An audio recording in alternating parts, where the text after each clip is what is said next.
Hello everyone, मैं संदीप राजभर। आज की इस वीडियो में हम लोग बात करने वाले हैं सर स्ट्राइक ऑफ का जो अमेंडमेंट आया हुआ है एसटीके 2 के अंदर, उसके बारे में बात करने वाले हैं। एमसीए के अंदर स्ट्राइक ऑफ, जैसे स्ट्राइक ऑफ का दो तरीका होता है। ठीक है, अगर आप कंपनी बंद करना चाहते हो, एक होता है जिसमें आपका गवर्नमेंट मतलब MCA ministry of corporate affairs जो कि आपका आरओसी बेसिकली, वो अपने एंड से आपकी कंपनी को स्ट्राइक ऑफ कर देता है अगर आप INC 20A फिलअप नहीं करते हो। ये फॉर्म है INC 20A। ये फॉर्म अगर आप फिलअप नहीं करते हो, ये एज पर सेक्शन 10A आता है।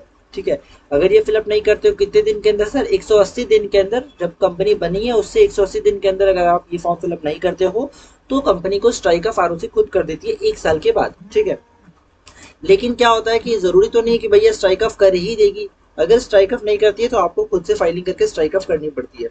ओके, चलो सर, मान लो INC 20A फाइल कर दिया, कंपनी चला रहा था, अब हम उसको बंद करना चाहते हैं। Is it possible? Yes, completely it is possible, आप फाइल कर सकते हो।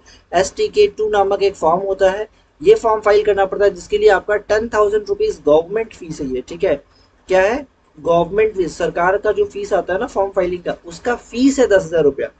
ओके, सो अमेंडमेंट क्या है वैसे? पहला अमेंडमेंट, पहला जो नोटिफिकेशन आ चुका था ये STK 2 जो है, अब ये पूरा का 1 मई 2023 से रात के 12 बजे से, ठीक है, मतलब 1 मई से अब ये जितना STK 2 का फॉर्म होगा वो सारा का सारा अब V3 पोर्टल के ऊपर आएगा। ठीक है, इंपॉर्टेंट अपडेट्स के अंदर ये आपको मिल जाएगा। ठीक है, 24/4/2023 को ये नोटिफिकेशन आ गया था और अब ये पूरा का पूरा पोर्टल आपका ये V3 पोर्टल पे आ चुका है। एंड ये काफी अच्छे से वर्क कर रहा है। फिलहाल तो कोई इशू नहीं मेरे को दिखा है, मतलब जो भी फाइलिंग वगैरह आप STK 2 का कर रहे हो तो काफी इजीली हो जा रहा है, कोई बहुत बड़ा झमेला नहीं था। ठीक है, बट MCA है, कभी भी कुछ भी प्रॉब्लम क्रिएट कर सकता है, कोई भी दिक्कत आ सकता है। हाँ, पेमेंट का भी दिक्कत चल रहा है and log in log out का एक इशू चल रहा है, बट ठीक है, you can manage that thing, I think so. ठीक है, राइट, वन मोर थिंग आपको अमेंडमेंट बता देता हूँ, वेट। यहाँ पे as you can see, companies removal of name of companies from register of company amendment rule 2023। ठीक है, यहाँ पे 3/5/2023 का ये नोटिफिकेशन आ चुका है। और इसमें अगर अपने जाते हैं, थोड़ा सा नीचे जाएंगे, ये आपका बेसिकली फॉर्म है, उन्होंने V3 का फॉर्म जो है यहाँ पे डाल दिया है। थोड़ा इंग्लिश में चले जाता है, इंग्लिश, राइट। सो ये बेसिकली पूरा का पूरा मेन जो है नोटिफिकेशन आ चुका है। मैं इसका स्क्रीनशॉट ले लेता हूँ ताकि आपको बता सकूं इजली। रुको, इसके, राइट, है, we can paste it, right. So इसमें अमेंडमेंट क्या हुआ है? An application for removal of name of a company under subsection 2 ऑफ section 248 shall be made to the registrar. ठीक है, आप रजिस्ट्रार के पास कर सकते हैं in STK 2 along with fees of ₹10,000। अब देखो, 10,000 रुपया फी मैं अपने से नहीं बोल रहा हूँ, जबकि इसका प्रूफ लिखा हुआ है। ठीक है, द रजिस्ट्रार ऑफ कंपनी, यहाँ पे साफ साफ बोला गया है कि भैया आपको for the purpose of functional जुडिक्शन etcetera etcetera का STK नहीं, ये वाला नहीं, मेरे को जो बताना था वो ये है। ओके, इस वाले में नहीं है वो, आपका यहाँ पे भी अमेंडमेंट 10/5/2023 को भी एक अमेंडमेंट आया हुआ था, उसमें भी उसमें ये बात मेंशन किया हुआ है। राइट, यहाँ पे देखो, ये वाले अमेंडमेंट के बारे में बात कर रहा हूँ। यहाँ देखो, साफ साफ वही वाला अमेंडमेंट है। प्रोवाइडेड दैट, कंपनी फाइल कर सकती है STK 2, प्रोवाइडेड दैट क्या है? कंपनी शैल नॉट फाइल, अगर कंपनी फाइल नहीं की हुई है, क्या क्या चीज? Over due financial statement under section 137, जो आपका AOC 4 आता है, AOC 4। ठीक है, AOC 4, AOC 4 XBRL जो भी आपका आता है, CFS।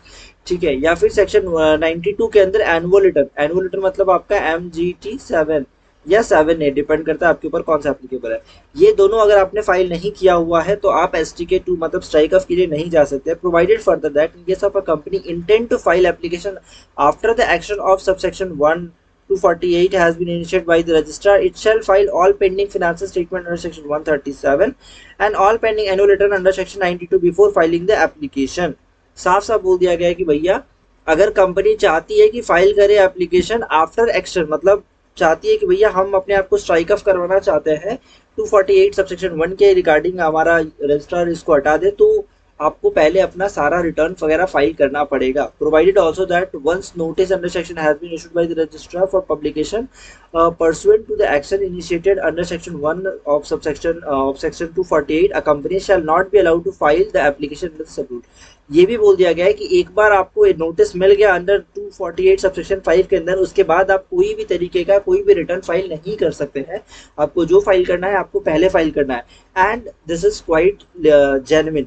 होता क्या था, पहले लोग क्या करते थे, कंपनी आज बना दिया हमने, कंपनी का हमने कंप्लायंस 3 साल 4 साल नहीं किया और फिर हम बोलेंगे स्ट्राइक अप में डाल दो, कंपनी को बंद कर देंगे। ठीक है, द पॉइंट इज कि जैसे अपने स्ट्राइक अप में डालते हैं, लास्ट 2 साल का कंप्लायंस नहीं किया, हमने बोल दिया 2 साल से हमने कुछ काम नहीं किया हुआ है, तो यहाँ पे एक बहुत बड़ा प्रॉब्लम क्रिएट हो रहा था आरओसी के एंड पे कि भैया आपने 2 साल काम किया है नहीं किया है, फ्रॉड करके बैठे हो या क्या कर रहे हो, ये एक गड़बड़ हो रही थी। अब लेकिन इस चीज का एक नेगेटिव इम्पैक्ट है, तो मैं बोलूँ कंपनी के बिहाफ में, कंपनी के जो फाउंडर या डायरेक्टर उनके बिहाफ में, तो बॉस यहाँ पे एक बहुत ह्यूज पेनल्टी जनरेट हो रही है। पेनल्टी नहीं, एडिशनल फी, एडिशनल फीस आपकी आ जाएगी, क्योंकि अगर आप 1 साल डिले कर जाते हो अपना फाइलिंग तो आराम से 50,000 60,000 का एक फॉर्म आ जाता है, एडिशनल फीस जो है बेसिकली। तो आप मान के चलो आपका 1 लाख रुपए, 1 से 2 लाख रुपए तो आपका सिर्फ और सिर्फ एक फॉर्म 1 साल का कंप्लायंस करने में आराम से निकल जाएगा। अब 1-2 लाख रुपए कोई कम अमाउंट नहीं है, कोई छोटा मोटा अमाउंट नहीं होता है। 1 से 2 लाख रुपए आपका सिर्फ फाइलिंग करने के बाद आप स्ट्राइक ऑफ के लिए जा पाओगे। मतलब कहीं ना कहीं बर्डन बहुत ज्यादा बढ़ जाने वाला है, ये डायरेक्टर के पॉइंट ऑफ व्यू, कंपनी के पॉइंट ऑफ व्यू से। बट अगर आप प्रोफेशनल की बात करो तो उनका भी स्कोप बढ़ जाएगा कि भैया अब आपको स्ट्राइक ऑफ के लिए जाना तो पहले कंप्लायंस करना होगा। सो प्रोफेशनल का स्कोप बढ़ रहा है।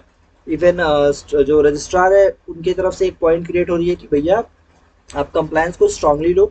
अभी भी लोग क्या करते हैं ना कि अपने एक किसी एक प्रोफेशन के पास नहीं टिकते, बल्कि वो मल्टीपल प्रोफेशन के पास अलग अलग जगहों पे जाते हैं।